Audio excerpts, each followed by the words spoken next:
அடடா! மீண்டும் மீண்டுமா? இதுக்கு ஒரு எண்டே இல்லையா? அப்படின்ற மாரி ஒரு வயல் கார்டே நம்மளால தாங்க முடியல. இன்னும் 2, 3 வயல் கார்டு இறக்கறதுக்காக பிக் பாஸ் டீம் வந்து பிளான் பண்ணியிருக்காங்கன்னா, இன்னும் எத்தன பேரடா சர்ப்ரைஸா வச்சிருக்கீங்க அப்படின்ற மாரி இருக்கு. அந்த நபர் யாரு அப்படின்னு கேட்டீங்கன்னா, நீங்களே ஆடி போயிருவீங்க.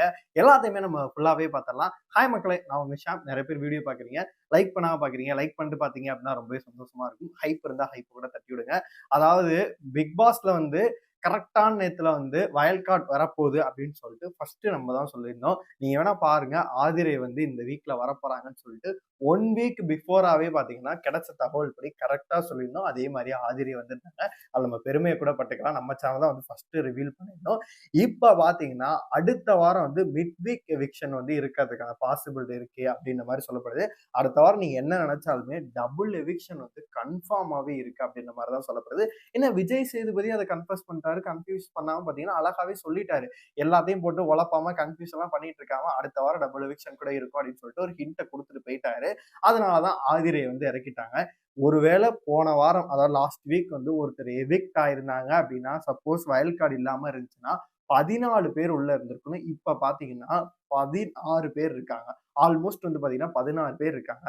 அப்பனா அடுத்த வாரம் வந்து பாத்தீங்கன்னா 2 பேர் வந்து பாத்தீங்கன்னா வெளியில போக போறாங்க. அது யார் யாரு அப்படின்னு சொல்லிட்டு வீடியோட எண்ட்லயுமே சொல்றேன். 2 பேர் போனாங்க அப்படின்னா 14 பேர் இருப்பாங்க.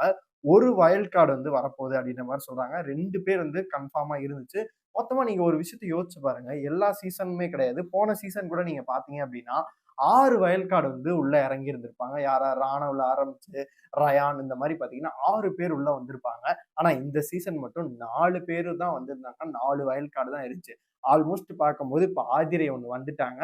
இன்னொரு ஒரு வயல் கார்டு வந்து பார்த்தீங்கன்னா பெண்டிங் இருக்கு. ஆதிரை வந்து எக்ஸ் கண்டஸ்டன்ட் லிஸ்ட்ல வந்துருவாங்க. அப்படி இருக்கும்போது ஃப்ரெஷ்ஷா இன்னும் 2 பேர் இருக்காங்க அப்படின்ற மாதிரி சொல்லப்படுது. ஆனா அந்த 2 பேருமே பாத்தீங்கன்னா கடைசி டயத்துல வந்து உள்ள வர முடியாம போனனாலதான் 4 பேர் வந்து உள்ள இன்னும் வந்திருந்தாங்க. Amit and Divya, Sandra and Prajan இவங்க வந்திருந்தாங்க.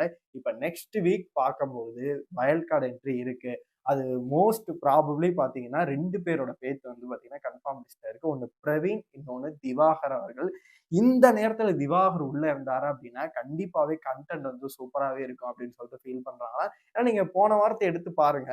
எல்லாருமே வந்து கமெண்ட்லயா இருக்கட்டும், நிறைய பேர் நம்மள்ட்டயே வந்து டிஎம் பண்ணி சொன்ன விஷயமா இருக்கட்டும், தல இந்த டயத்துல வந்து திவாகர் இருந்திருந்தா நல்லா இருந்திருக்கும் தல. ஸ்கூல் டாஸ்க்ல தலைவனை வந்து ஸ்டூடெண்டா போட்டிருந்தாங்க அப்படின்னா கண்டிப்பாவே வேற லெவல்ல ஒரு சம்பவமா இருந்திருக்கும். அததான் மிஸ் பண்ணிட்டாங்க. கரெக்டான நேரத்துல வந்து அவரை மிஸ் பண்றோம் அப்படின்ற மாதிரி சொல்லியிருந்தாங்க. ஆனா போணும்னு சொல்லிட்டு இவங்க எல்லாரும் தான் வந்து கழுவி ஊத்திக்கிட்டு இருந்தது. கடைசி நேரத்துல பாத்தீங்கன்னா அவர் இருந்தா நல்லா இருக்கும். இந்த ஸ்கூல் டாஸ்கே சதைச்சது வந்து இவங்க தான். அவர் இருந்தா வேற மாதிரி கூட கொண்டு போயிருந்திருப்பாரு அப்படின்ற மாதிரி சொன்னாங்க.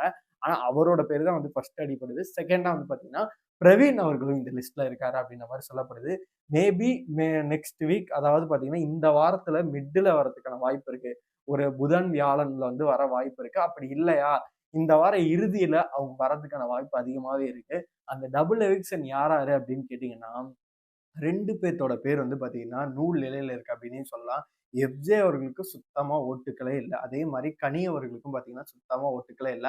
அக்கா, தம்பி எதுவும் வெளியில விரட்டுறாங்களா அப்படின்னு சொல்லிட்டு நம்மளுக்கு தெரியவே இல்ல. வியானா தப்பிச்சுட்டாங்க. இந்த நாமினேஷன் லிஸ்ட்ல இருந்து அழகா தப்பிச்சுட்டாங்க. பார்வா இருக்கட்டும், கமருதீனா இருக்கட்டும், விக்ரமா இருக்கட்டும் இவங்களுக்கெல்லாம் ஓட்டுக்கள் வந்து சூப்பராவே இருக்கு. இன்னொரு ட்விஸ்ட் பண்ணாலும் பண்ணலாம். பிரஜன் அண்ட் சாண்ட்ரா வந்து ஒண்ணா தான் வந்தாங்க. ஒண்ணா இந்த வாரம் வந்து எவிக்ட் பண்றதுக்கான வாய்ப்பு இருக்கு. ஆனா மோஸ்ட் ப்ராபபிளி பாத்தீங்கன்னா எஃப்ஜேவை எதுக்குள்ள வச்சிருப்பாங்க அப்படின்னா, அந்த சிவானியையும் அந்த பாலாஜி முருகாஸ் ஒரு லவ் கண்டென்ட் போச்சுல்ல, அவங்க அம்மா வந்து ஒரு விஷயம் நடந்துச்சு. அதுக்காக மேபி வந்து வியானா, எஃப்ஜே இவங்க ஒரு கேங்க வந்து வச்சிருக்கான வாய்ப்புமே இருக்கு. மேபி அவரோட பேரும் வந்து பார்த்தீங்கன்னா லிஸ்ட்ல தான் இருக்கு அப்படின்னே சொல்லணும். உங்கள பொறுத்தவரைக்கும் வயல் கார்ட் யார் வந்தா நல்லா இருக்கும்? இந்த வாரம் யார் 2 பேர் வெளியில போனா நல்லா இருக்கும்? உங்களோட கருத்துக்கள் எல்லாத்தையுமே மறக்காம கமெண்ட் பாக்ஸ்ல சொல்லுங்க.